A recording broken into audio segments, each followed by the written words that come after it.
Hello, this next lecture will be about the Gothic style and period, and so we're starting off with a slide just to give you a sense of what the Gothic looks like. I'm sure many of you have seen Gothic structures before, looking at examples of architecture but also sculpture here.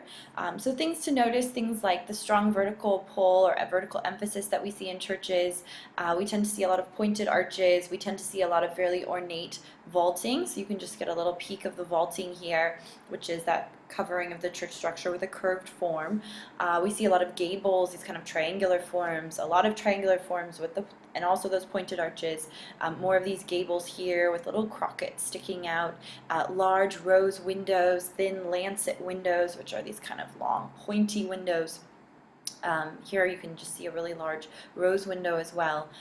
So emphasis on windows, on light, but not just bright light, more like colored light, and how to modify the light to increase the spiritual experience of the visitor at the church. So in our minds, Gothic often means something beautiful and light-filled, beautiful stonework, but in fact, Gothic was very much a derogatory term used by 16th century Italians to describe this style popular in Northern Europe. This idea that it was more of a barbaric style by the barbarians up in Northern Europe seems kind of silly to us now, but for the Italians, when they were entering into the Renaissance and new styles of art were becoming popular, the Gothic style became very much out of fashion, and so it received this more derogatory name. But today, when we say Gothic, we don't necessarily mean something bad. We can mean something beautiful with stained glass and beautiful stonework and things like that.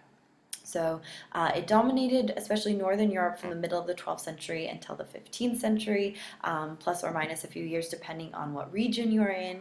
And it continued, it returned in a, like kind of a neo-Gothic style later on, so it stays very popular for a long period. Some people refer to it as French work or the French style or modern work at the time when it was being produced, because France was really seen as the starting point for the Gothic style.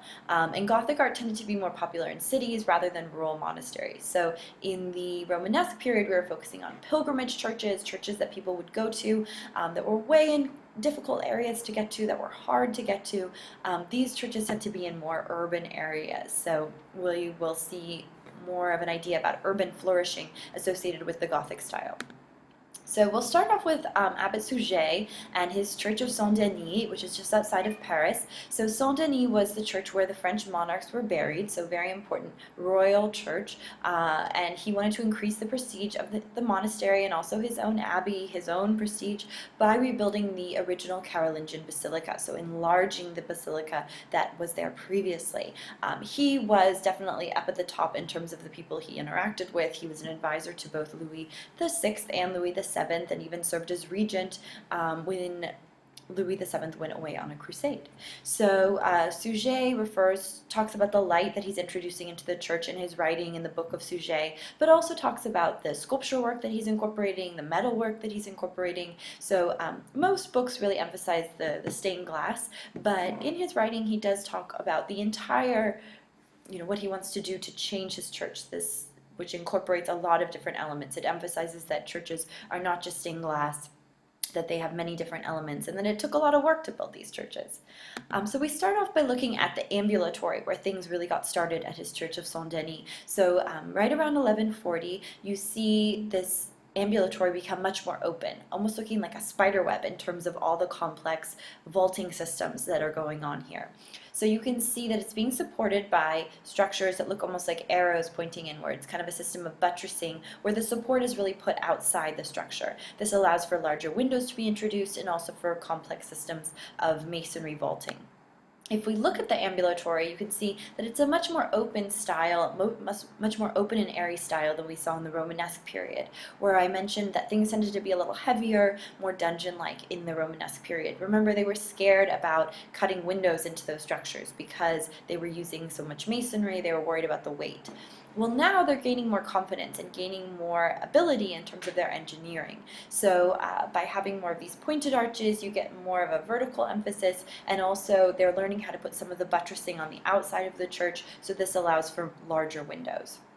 So most of these windows are now replacements. All these light ones are now replacements. The original windows would have been more of a rich blue or red, having almost like a deep sapphire color to it, or really rich redness to it. So the idea is that, again, you're not making these churches super bright, but you're really changing the light. You're making it very spiritual and very different for people to go into these spaces, really heavenly experience. So Abbot Suger describes it as that elegant and praiseworthy extension in the form of a circular string of chapels, by virtue of which the whole church would shine with the wonderful and uninterrupted light of most sacred windows. So there's a reference to those important windows, but also there were other elements of the church that were important. Here's just a wide-angle view where you can see some of the monarchs' burial sites and get a sense of how open this ambulatory was. So in the Romanesque period, it really was very much closed off if you wanted to visit those little radiating chapels. Here, the ambulatory is much more open, so you can see it behind the altar. You also have the presence of important windows, as we said, and these windows were relatively complex. They were similar to kind of some of the iconography that we saw on the column capitals, so stories like the Mystic Mill, or stories about Revelation one might see, and also this idea of the Old Testament scriptures being more complex and then refined through Christianity and the offer of salvation through Christianity. So you were meant to follow some of these stories going up and down. These are quite complex in their storytelling, but when we get to places like Chartres, it's much more straightforward. So a lot of people emphasize these are things that the illiterate could look at and understand the stories. Some of them are a bit more complex, but some of them are quite straightforward in telling the stories of people, like the life of Christ or the life of the Virgin, things like that. If we do move over to the Cathedral of Chartres, we see a form of early Gothic when we look at the facade, so the front of the church.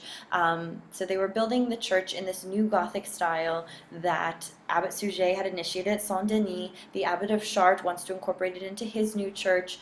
This church is very important for the Virgin because they have some relics that are very important for her. So they have her tunic, they have this shirt or garment that she was said to have worn at the time of Christ's nativity, and then later on they're going to get the head of St. Anne, which is another important Marian relic. So St. Anne is the mother of the Virgin Mary. So this is an earlier spire, later spire, but the church, when it was being built in the early Gothic style, did burn down. Only the facade survived, and then a little bit of the eastern crypt, but they kept this facade, but decided, the Virgin must want us to build an even grander church, let's get back to work. And so they did, and in fact, if we look at the nave, we'll see that it's a much grander kind of open space. But first, if we focus in right here on the portal, what's called the Royal Portal, we'll see some changes that are happening in terms of the sculpture. So we'll see that some of the forms become more naturalistic. The body of Christ, while still large, is a little bit more naturalistic in its overall form. We have this scene of the Second Coming at the center, but a little less scary than we've seen previously. And over here we have the Ascension of Christ, probably, and then Christ and the Virgin Mary, with the Virgin Mary functioning as a throne, and then stories from the early life of Christ. You also have symbols of learning. Over here, you refer to symbols of learning, and then also symbols relating to labors. So you're getting a little bit more of kind of learning and work, and kind of some more practical elements being incorporated here in these more urban churches. So maybe relating more to your everyday man who's visiting this church. And also the Gothic period is seen as kind of a mini Renaissance in terms of learning, cultural renewal, artistic renewal, things like that. And just like we've seen in other structures, although these figures are not particularly naturalistic, the faces are a little natural. The bodies are clearly very columnar. These are the supports, right, for the New Testament. So you have these Old Testament figures down below, and then Christianity or Christian figures up above. So if we go back to the portal very briefly, we'll see that these figures really function as the foundation, and then the Christian figures are right above. So this is very common in a lot of different types of Christian artwork. If we go inside, we'll see some of the stained glass windows. So we have windows with scenes from the life of Christ. So these are more of those straightforward stories that would have been understandable for those who were visiting the churches, who maybe were illiterate and were interested in kind of seeing these stories brought to life through the windows, through the glass. And so here I'm just showing two stories. One is the Massacre of the Innocents, which is a story from the early life of Christ, where Mary and Joseph had brought Christ out of the city to avoid this. This is where a number of the young male children were killed early in Christ's life. And then down below you see the scene of the Nativity, which would have been especially relevant at Chartres because they were said to have had the garment that the Virgin had worn. Very, very important relic. Another important window would have been Notre Dame de la Belle Verrière, which would be Our Lady of the Beautiful Window. So very important to note that these Gothic churches were very much dedicated, or often dedicated, to the Virgin. The Virgin really took precedence in a way in some of these churches. And of course, because Chartres had all of these relics, the Virgin was especially important. So many of the windows are dedicated to the Virgin. She's heavily featured in the sculptural decoration, but we do see this kind of dedication at a lot of other churches. So Notre Dame is a very common name for cathedrals and churches at this time. And so that's just something important to keep in mind. If we look into the church, you see kind of that mention of the relic of the tunic in the notes there, and also the note about St. Anne's head arriving in 1204. And this just really demonstrates the strength of the dedication to the Virgin Mary and this new emphasis on divine love. So kind of moving away from kind of that apocalyptic imagery, that emphasis on death, and moving towards an emphasis on divine love. There you can see just a system for the plan, the vaulting system that went through the church, and on the outside we can see the system of what we call flying buttresses, which provided for extra support so that the church could be taller, protected from the wind, and could incorporate large windows along the outside. Gothic architecture has a lot of names to it, a lot of terms, so if you're interested in going through all of them, you can go through some of these different terms and words, but it's just important that you know things like these kind of lancet windows, these pinnacles, flying buttresses, things like that, but a lot of the same terms like side aisles and naves and things like that are very similar. So you can go through and kind of become familiar with some of the terms here. Moving on more to that high Gothic style, you can see how the rose windows are starting to become dominant, more and more ornate sculptural decoration, becoming almost lace-like or very kind of prickly with some of the crockets and pinnacles that are being added to the decoration. And this is the Cathedral of Reims, and so Reims was the coronation cathedral for the French kings, and it's taller. It's becoming, all these churches are becoming taller and taller, more of that vertical emphasis. This dates to the 13th century, so we're moving later. A lot of these churches, the construction halted due to civil unrest because people would get really mad about all the taxes they had to pay, how expensive these churches were. So there was a period when construction here stopped, but eventually it was finished, and we can see it's a very grand example of the high Gothic style. If we zoom in on one of the portals, kind of zooming in on one of the jambs here along the side of the portal, you can see the kind of different hands that would contribute, the different sculptors that would contribute here. So we have presumably one sculptor who did the visitation scene where the Virgin Mary visits her cousin St. Elizabeth.